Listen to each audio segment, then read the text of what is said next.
So for the last talk of this morning, and recalling that this afternoon we won't have any activities, we'll come back tomorrow. So we'll have Rafael Potrie, who's going to tell us the third lecture of his mini course, Collapse Anosov Flows. Okay, thank you.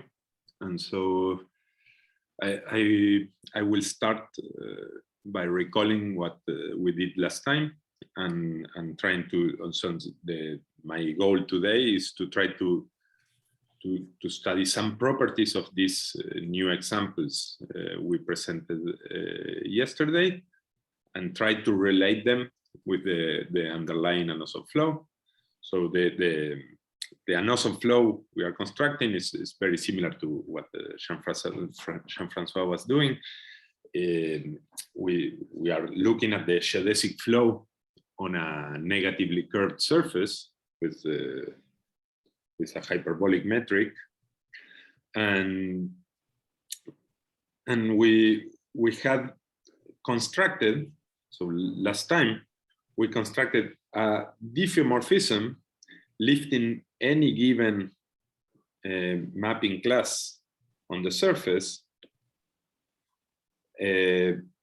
which made some transversality between the bundles of the surface. Okay, so we fixed a map in the surface up to homotopy, and so we constructed a diffeomorphism of the unit tangent bundle, which up to homotopy makes this diagram commute, and such that it maps the center stable and center unstable bundles and stable and unstable bundles of the geodesic flow very close to the original ones.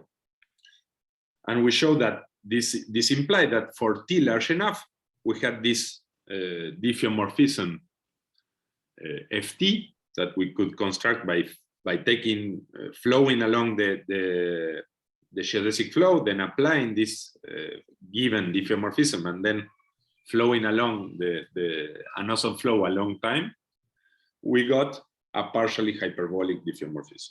And in fact, if you go back to yesterday's notes and you check the proof, inside the proof we are also showing that all the bundles of the partially hyperbolic decomposition of this guy will approach the invariant bundles of the geodesic flow phi. Okay, this is I'm stating this as a proposition here. Okay, one caveat here is that, of course, the bundles will be as close as we want to the bundles of the geodesic flow, but one has to be very careful, because the norm, the C1 norm of this guy, is actually really exploding, because you are applying this diffeomorphism for a very large T. Okay, so the derivative is really expanding a big amount. Okay, but that is essentially, so this was the construction we did last time, and so now we can take this as a given and we'll work over this to try to find some properties and describe this family of examples from a more topological and a geometric way. Okay. So what do we have? So we have two ways of lifting here, and one convenient thing about working with the unit tangent bundle and geodesic flow on the unit tangent bundle, even though it's not something necessary, then I will explain the general and abstract theory. But one thing is that there are two natural covering spaces and identifications of stuff that will be helpful in what we do. Okay, so we have the surface, which is covered by the hyperbolic space, and the unit tangent bundle of the surface, which is covered by the unit tangent bundle of the hyperbolic space, which is the Lie group we described the first time. And recall that the center stable and center unstable bundles of the geodesic flow, we computed them in the first lecture, are actually uniformly transverse to the fibers here. So they project they are, each center stable and center unstable leaf is actually a covering space of the full H2. And therefore we can put or induce a metric here by lifting the metric in the base. And this is kind of the metric we will use. And this is in a general setting, when you have a foliation in a tree manifold or whatever, this is amounts of doing what's called the candle uniformization theorem. So there's always a way to think about leaves of a foliation, unless it's a pretty rare foliation, as hyperbolic planes with a natural metric that's varying continuously with respect to the point. So we will always draw leaves of the foliation in the universal cover as disks because of this reason. Okay. And the point I want to make right now is that if we have a curve tangent to any of the bundles, we can project it to a curve in the surface. And the key point that we'll make use of is that if we have a curve tangent to the center direction of the partially hyperbolic map, then this curve, which is it's something like this, I'm drawing this T1S is a compact tree manifold, and then I'm projecting a curve tangent to the center into the surface. And the point is that since the vector field direct in this curve is very close to the geodesic vector field here, this means that the curve here will be a quasi-geodesic when lifted to H2. Okay, and this has to do also with Gerard's Minicourse. And the Morse lemma tells you that to each center curve, then when you lift it to the universal cover of H2, or if you are identifying each center stable or whatever with H2, you can think of this curve as a quasi-geodesic inside H2, and it has an associated geodesic which shadows this curve. And this is a very convenient thing because quasi-geodesics are preserved by diffeomorphisms of bounded derivative, and therefore we know, and since the center direction is also preserved, whenever we have a center curve, it will have 2 points associated in the boundary of H2, and the image of this center curve will be associated to other 2 points in the universal cover. This will depend on the choice of lifts that we take, but it's a very nice way to understand the dynamics of center curves, taking into account this Morse lemma. Okay, so this is what I wrote here. So since the center direction is preserved by the derivative, we know that the image of a curve tangent to the center direction will be a new curve tangent to the center direction, which also lifts as a quasi-geodesic in this H2. Okay, so this is, I'm saying lift, but what I actually mean is I have the curve in the tree manifold, I'm projecting it into the surface, and I'm lifting to H2. Okay, this is this will be the shortcut for this is I'm saying the lift of the curve. Okay, so now this is a very good thing because essentially, as we discussed last time, and in the questions this appear, this construction is very flexible, which is something good, but which is also something very bad because we don't know exactly which example we are taking. And so this map is not really well defined. It's only well defined up to homotopy in S. And so the good news is that maps which are well defined up to homotopy in the base define a map in the boundary. Okay? Even though the map they define in the interior of the manifold is not well defined, the extension to the boundary only depends on the homotopy class. And this is a very important fact that we will exploit a lot in what comes now. Okay, so if we have a homeomorphism of a surface, then we can choose a lift to the universal cover.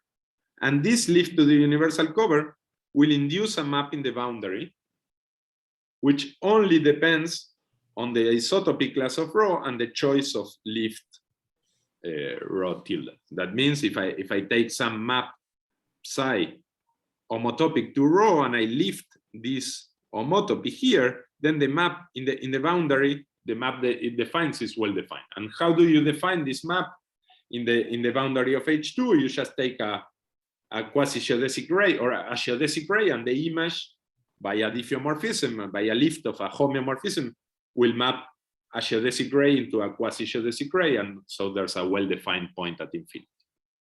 Sorry, Rafael. Yes. So here the disk that you are drawing is the surface, the universal cover of the surface, and up your disk were the center unstable manifolds. Yeah. Yes. Okay. Yeah. So essentially, it's what I said. So being in T1s and being transverse to the fibers of the circle bundle defined here allows me to automatically identify every center stable leaf has a natural identification with H2. Okay, this is a totally general fact for foliations in T manifolds, but this I think it's easier to see. Okay, but when I say lift, I'm actually doing these two steps. I'm projecting to the surface and then I'm lifting to H2.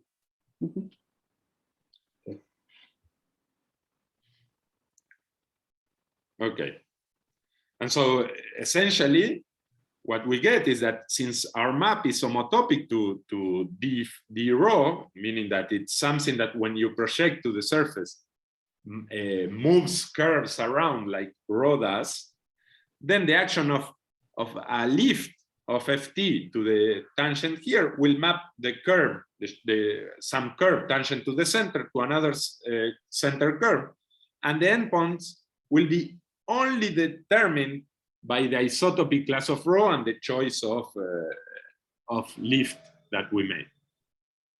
Okay, so this is the crucial fact.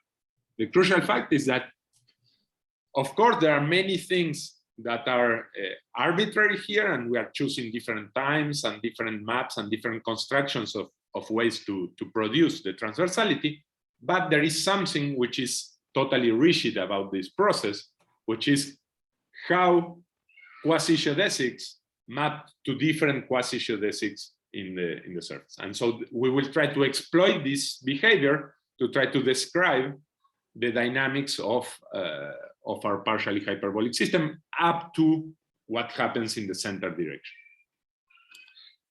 Okay, and so let me repeat this one more time, because this is, I think, it's not so easy to absorb. So we have center curves. These center curves are associated to some quasi-geodesics in the surface, and these quasi-geodesics via the Morse lemma are associated to orbits of the geodesic flow.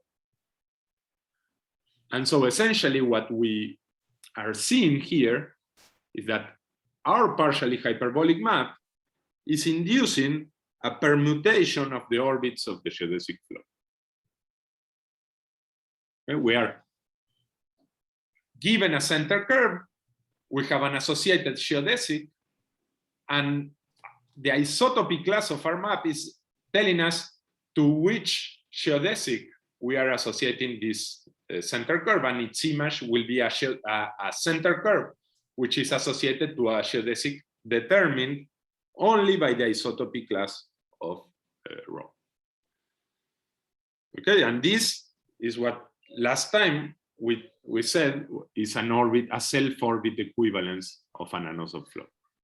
And I'm sorry, maybe too, that you are not assuming nothing about dynamical coherence. You always say center curves.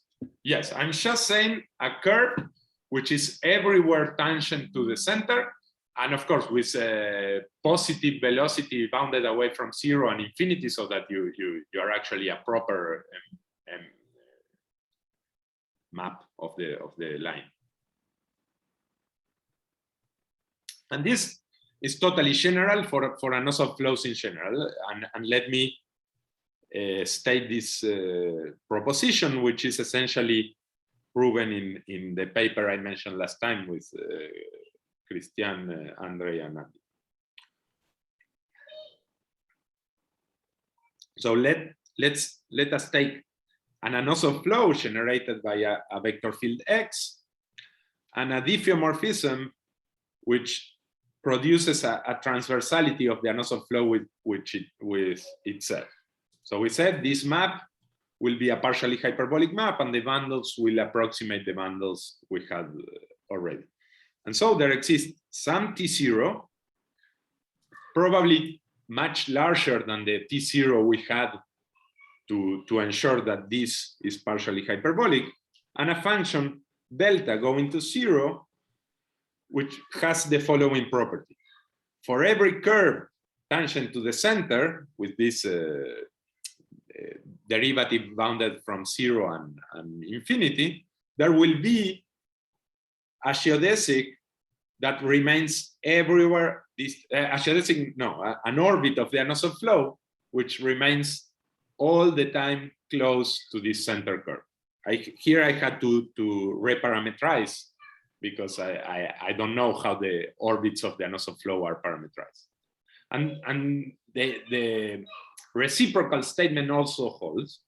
For every point, if you fix a geodesic, then there will be at least one center curve, which is everywhere tangent to the center direction, which goes close to this orbit of the Anosov flow. So this is essentially the topological stability of Anosov flows, and the fact that the center direction is approaching the vector field X. Okay, so we get that. Yes. Rafael, a question. I don't know. You have this reparameterization U that, of course, probably depend on C. You have kind of uniformity of these reparameterizations, or? Well, it depends on what I ask to see, essentially. So the point is, since this, so what is a center curve? This reparameterization is just to say that I have a way to, so that a different way to say this is like in the universal cover, if I look in the leaf, the two curves are this Hausdorff distance very close one to the other. It's just kind of this drawing here. Mm-hmm. Since I'm not fixing the parameterization of eta, but the parameterization of the geodesic is given, I need to change the parameterization so that this point is always close to some point here. It's just this. Okay. Okay, so it's not really something deep. Okay. Okay, and then again in this general setting. But for yes. For instance, this reparameterization depends continuously with the geodesic, or no, or something like this. Yeah. So note here that in the second way, if I choose the geodesic, I get a center curve with so here the center curve can absorb the reparameterization, and here I do not reparameterize. Okay. But here I need to reparameterize because there's only one which goes well with the geodesic, and if I chose the wrong one, I need to correct it. Okay. So essentially here, this is kind of better, but then I'm saying that this covers every center curve. There is no center curve, like there is this topological stability. So this is an Anosov flow. So a C0 flow, which is closed, is topologically semi-conjugate. But if it were like a pseudo Anosov flow, then some new orbits could appear. And so I need to state both conditions, but this is essentially, yeah, there's no like easy way to state this formally. But the argument is like, for every center curve, there's a geodesic, and for every geodesic, there is a center curve.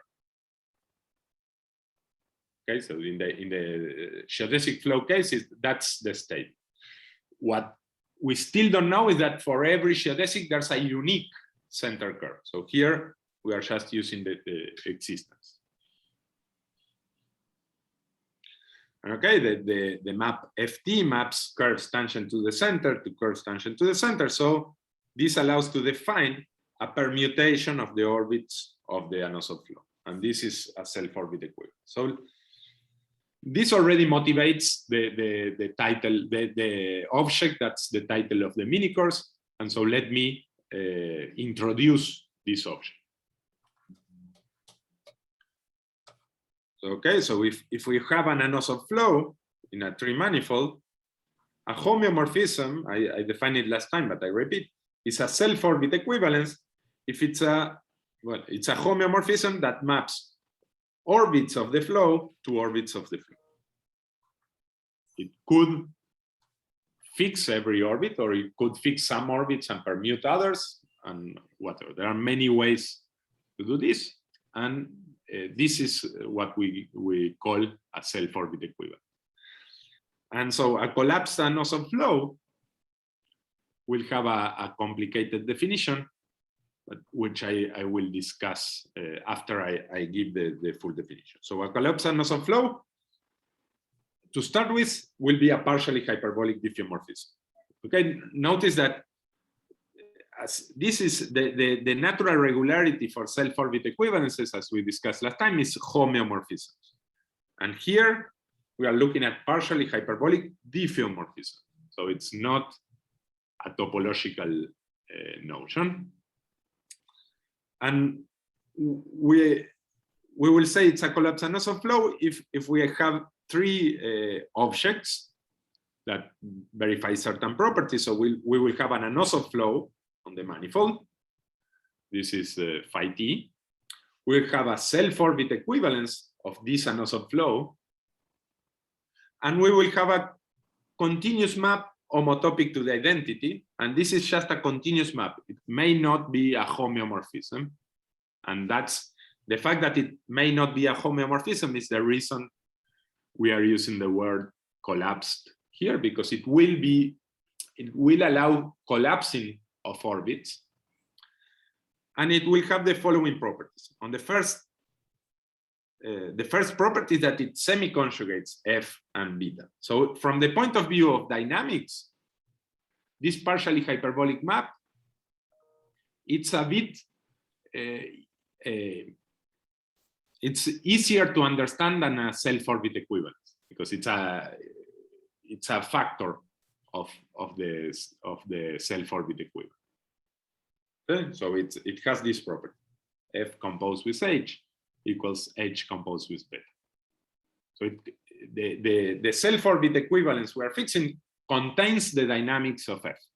It's almost the same dynamics. So in order to understand the dynamics, it's almost the same, because as we will see, the collapsing cannot be too bad. But that's not part of the definition. What is part of the definition, and there's a reason for this, because otherwise the examples could be bad, and so it took us a very long time to find this, to see that this was the right condition. And the right condition is to ask the map H to be differentiable along the orbits of the flow and relate the center direction with these orbits. Okay, and the reason is that if we do not ask for this additional property, essentially it's very hard to recover the fact that we're a partially hyperbolic diffeomorphism. Okay, so this is actually something you need to do in order to relate correctly the partial hyperbolicity with the self-orbit equivalence of the Anosov field. Sorry, Rafael, this EC is the center direction of F or of the flow? Of F. Of F, okay. Yes. Yeah, so it's telling you that it maps that H is not smooth, so that's why I'm taking the derivative along the orbit. But it would be that like the derivative of H maps the vector field of the Anosov flow into some vector field tangent to the center. Okay. So in particular, H would, if there was a quotient of M by the orbits of the flow, then H would descend to this quotient, right? It takes orbits to orbits. Yes. If H is a homeomorphism, it will be mapping like orbits to orbits, like diffeomorphically. Well, but even if it doesn't, it takes an orbit to an orbit. Well, it might take two orbits to the same orbit, but it takes orbits to orbits. But H, you need to think of, so you have the flow and you have the map, and so they live in the same manifold, but you can think of them as different manifolds. So you are associating to each orbit of the flow some center curve of the partially hyperbolic map. Okay, and then the way is the answer yes or no? Does H have to take orbits of the flow to orbits of the flow or not? The answer is no, because H is not, so the beta maps orbits of the flow to orbits of the flow, but H intertwines information of phi with information of F. So it doesn't have to do with, okay, so the H is the way we are identifying beta with F. Okay, so the two dynamical objects here are F and beta, and the two geometric objects here are phi, which is the Anosov flow, for which this is a self-orbit equivalence, and H, which relates this guy with this guy. Okay. Rafael, still to digest the definition. Here, do you need really to assume that H is homotopic to identity? It's kind of crucial to be homotopic to identity? It's not crucial. And as I say, if you think of M, so this is M and this is M prime, and H is a map from M to M prime, from M prime to M, sorry, then this makes no sense. I'm just saying it's, so I'm changing, if you want, change homotopic to identity for surjective. Okay, essentially, I'm just saying it's surjective. Maybe it follows from the other properties that it has to be surjective, but that I have not checked. So that's it's a cheap way to say it's surjective. I needed to be surjective. I didn't check. You chose homotopic to identity. Okay. Also, Rafael, is there, so where's the hypothesis coming in that you start with an Anosov flow? Because a priori, there's no relation between the stable and unstable directions manifolds? No, there is no, and that is one of the difficult things about this. It's so whatever the center stable and center unstable direction of this flow are, will be preserved by this beta, okay. But how does this relate with the dynamics of F is not clear. So a priori you could have any flow and any diffeomorphism and just the center bundle and anything else. No. Yes, but this one is a partially hyperbolic diffeomorphism. No, I understand. It has some stable and unstable direction. Yes. But the relationship between the center stable and center unstable of this and the Anosov flow is not a priori clear.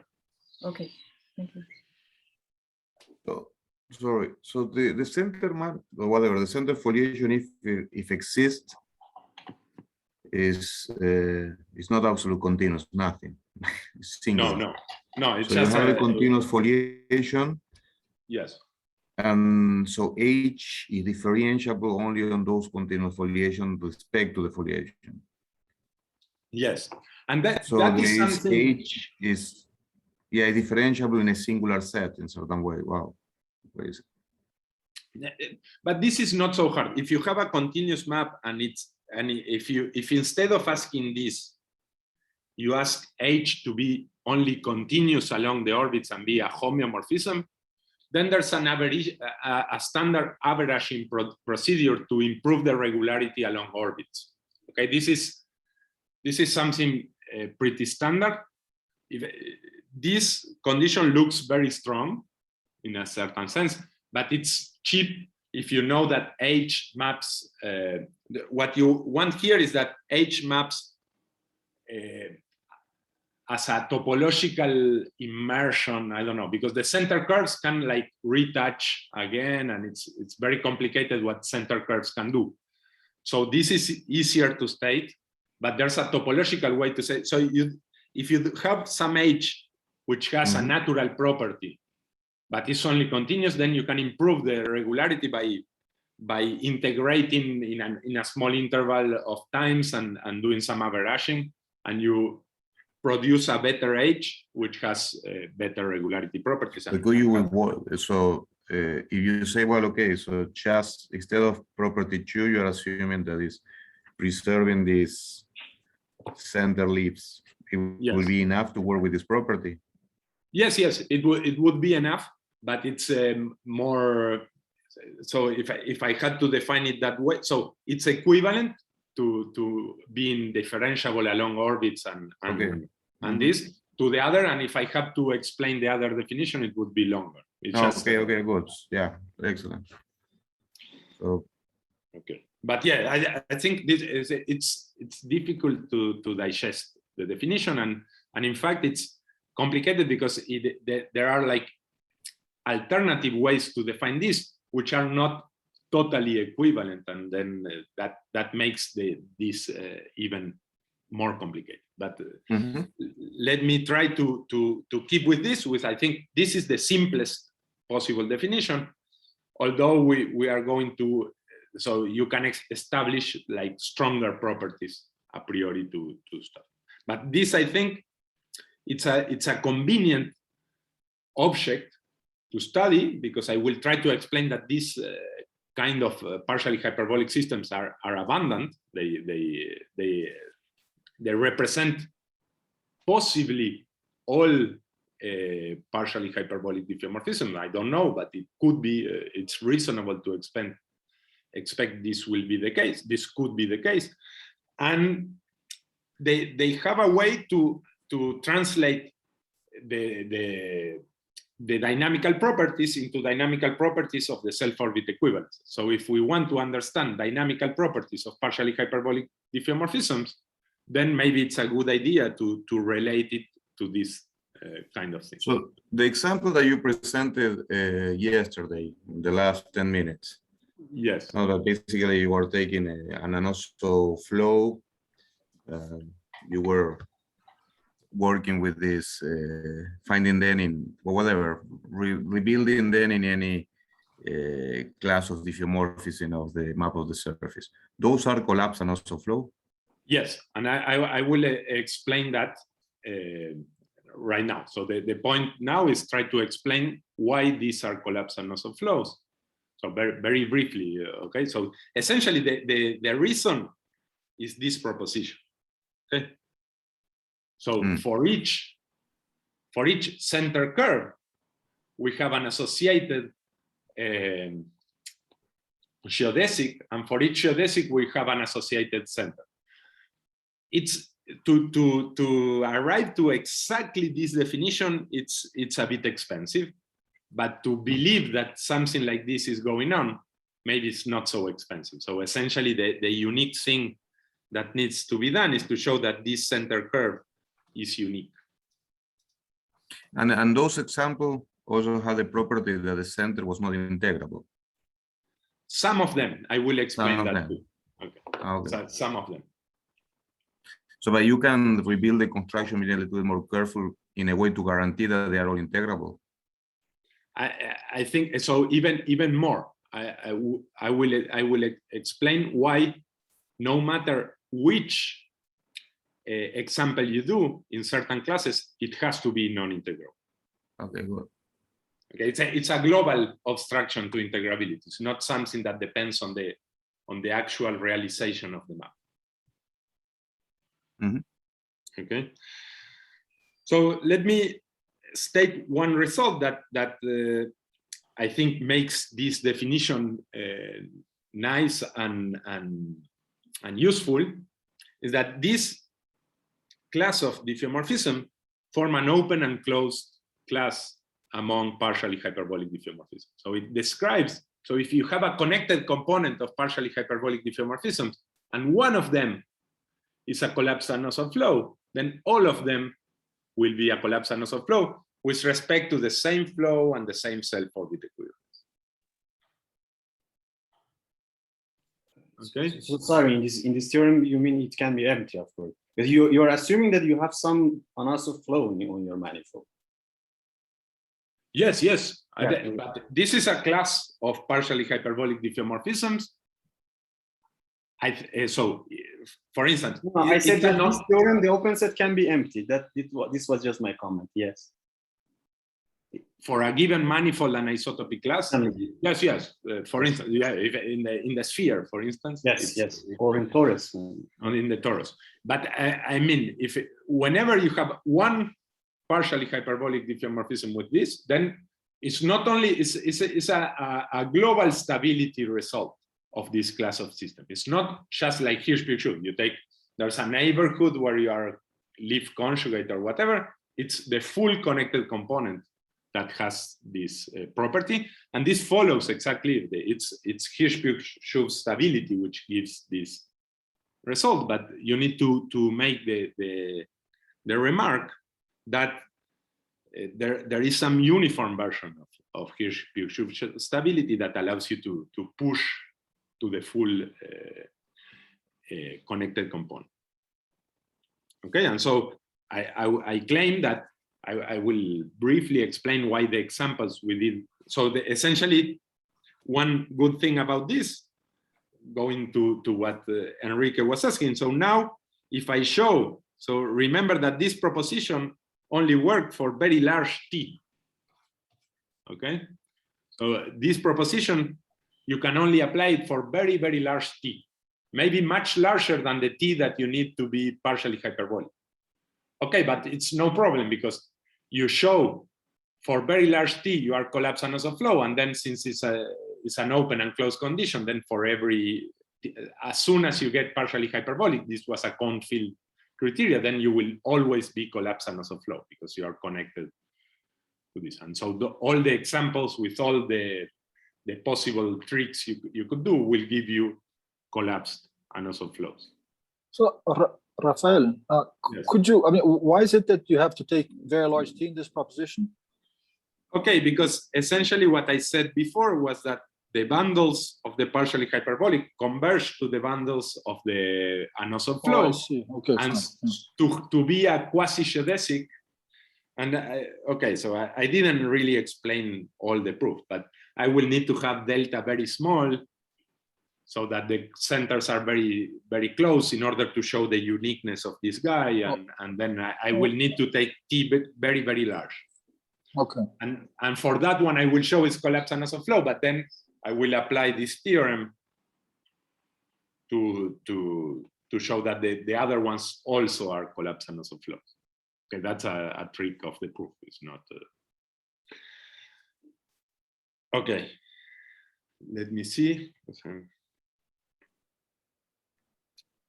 Okay, and let me mention that one important class and one family of examples which already appeared before is the class of discretized Anosov flows, which is the case where beta, the self-orbit equivalence, acts trivially on the orbit space of the flow. And this class is called discretized Anosov flows.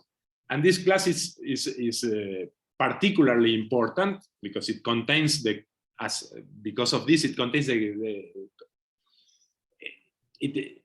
it contains several perturbations of the algebraic examples we discussed earlier and stuff. And so this class deserves a study for itself, which I won't do. I will just think of discretized Anosov flows as one example of collapsed Anosov flows, but understanding discretized Anosov flows it's interesting by itself, And Santiago Martinchich is studying this class with more detail and has many more information about this particular class, on which, for instance, the question that Catherine was making is better understood. So, for instance, the partially hyperbolic diffeomorphism and the Anosov flow will have some relationship between center stable, center unstable, etc.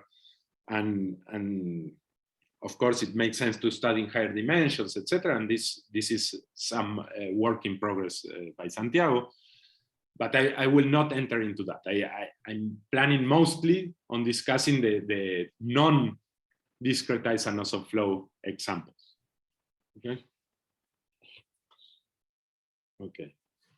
So, is there any other question? I have like 8 minutes.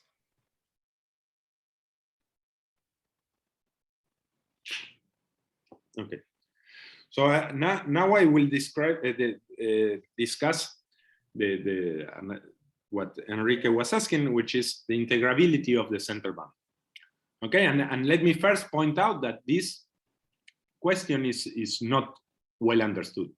Okay, so here we are not saying anything about the integrability of the center bundle, and in general, this question is not well understood, even for this class of systems.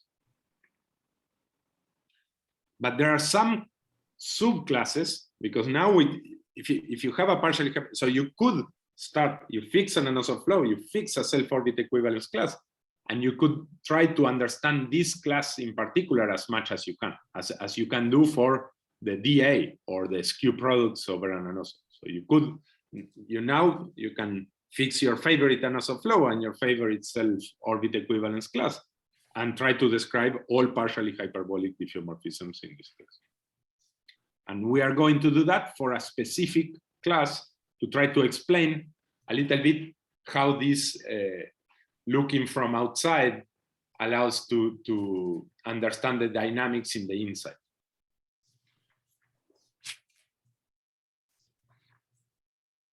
Okay.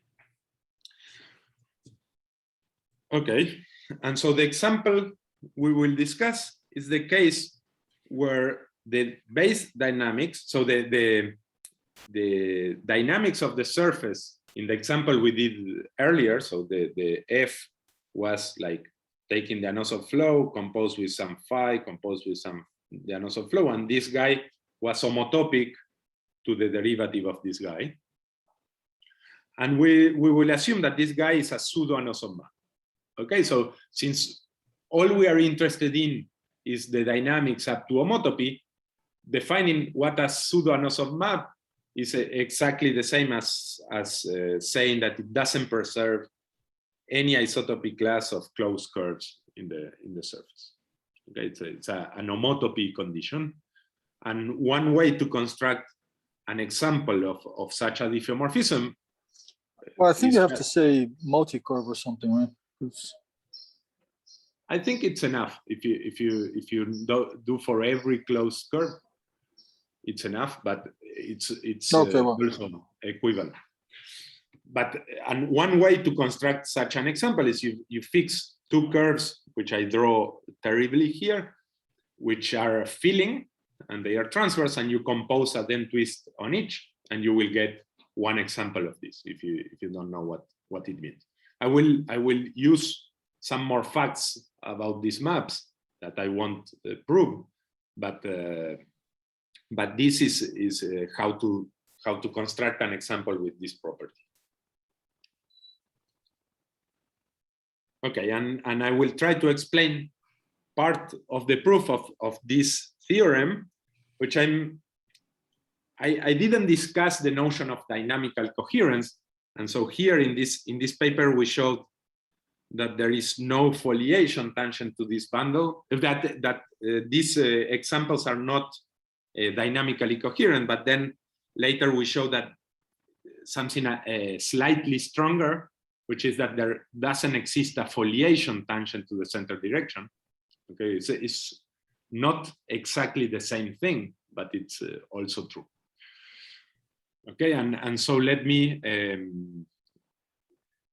but I will make some simplifying assumptions. So what I will show is what appears here. No, I won't explain the proof of this, but I think this statement is somewhat nicer because it doesn't rely on introducing the notion of dynamical coherence. Okay. So let me give you some ideas on how to prove this. And so, as we said, if this foliation exists, then it's homeomorphic to the foliation by orbits of the geodesic flow, because of the proposition we said here, and the fact that collapsed Anosov flows are open and closed. And F permutes the ellipse of defoliation in the way which is forced by this map acting on the surface. And so the simplifying assumption that we will make, which is how we did it in BCHP, is to assume that F preserves some foliations tangent to CS and CU, which allows us to have some more, so we reduce the dimension, if you want, of the problem to dimension 2.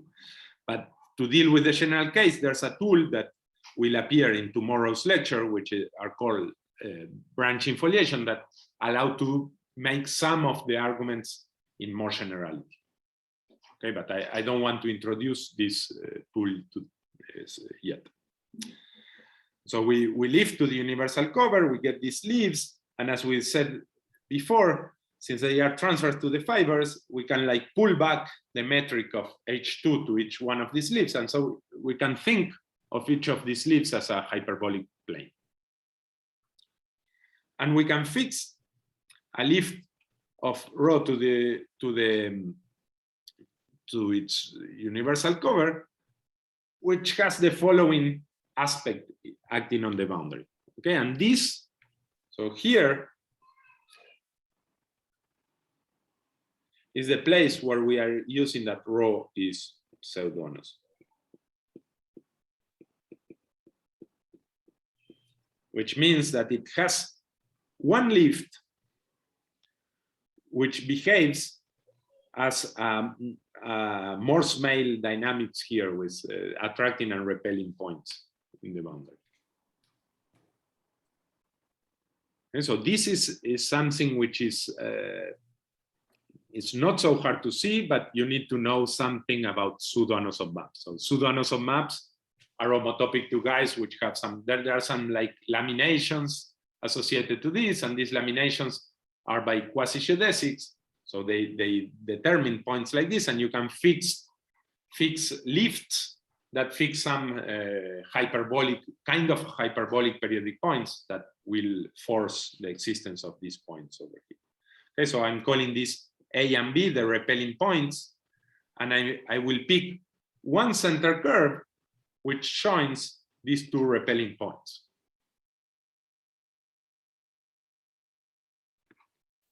And so the good thing about this center curve, and then I draw, for instance, the center stable leaf of this center curve, and you have this drawing like this.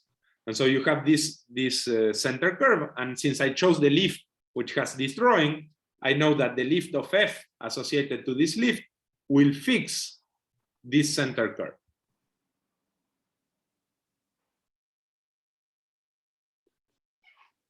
Okay, this is what I'm saying here. Such a curve does exist because of this proposition, earlier proposition? Yes, because of the proposition, because for each geodesic I have a center curve, and for each center curve I have a geodesic. And so in particular for this geodesic here, which exists, I have a center curve associated to it. Okay, and this center curve needs to be invariant because of the uniqueness that I didn't explain how to prove, but I claim. And then, since the dynamics of rho maps a neighborhood of this outside itself, and this is also some fact about pseudo-Anosov maps, you get that the dynamics in the center curve is what we call coarsely contracting. So if you take very large intervals here, they are mapped inside themselves. So you get fixed points here.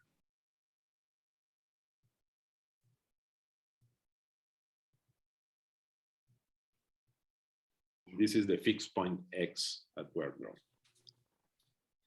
Yeah, and so we draw this, the center stable curve here.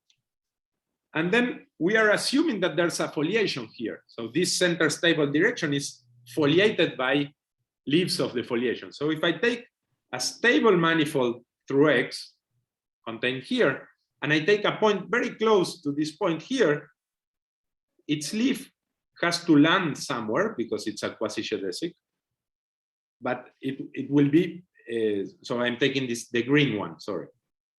And it has 2 points landing over here. Since it's a foliation, then I can use the theorem that tells you that two solutions will remain close for a long time. And since the center curves are quasi-geodesics, I know that if I take a point sufficiently close to here, then the endpoints will be sufficiently close to these 2 points. Okay, so I cannot have something like this. So if the center are quasi-geodesic, the orocycle are quasi-orocycle? That's a good question, and the answer is no, but that is more difficult, yeah. But because orocycles are less stable than centers, and so now we know to show that in some cases, still minimal, no? What? They're still minimal. No, we don't know. That we don't know. That is a good and I think very interesting question. So maybe they're not minimal, so the stable foliation. Yes, we don't know.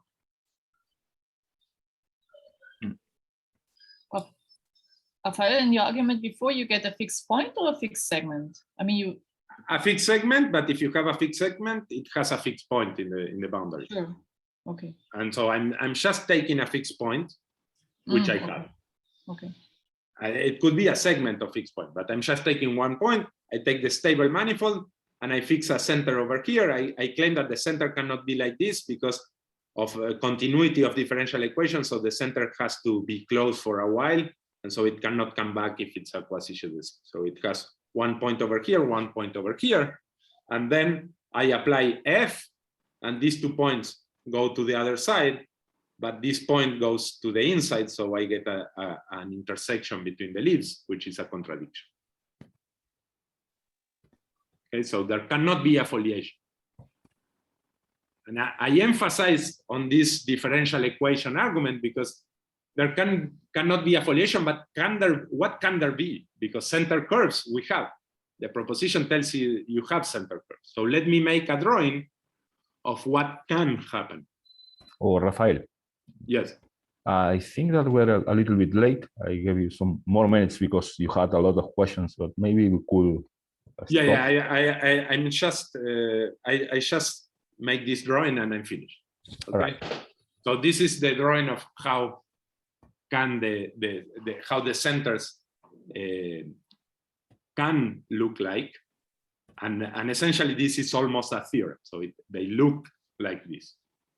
They need to merge over here. And so you have some repelling over here. You need to have produced new fixed points here. And this merging over here is produces this non-integrability.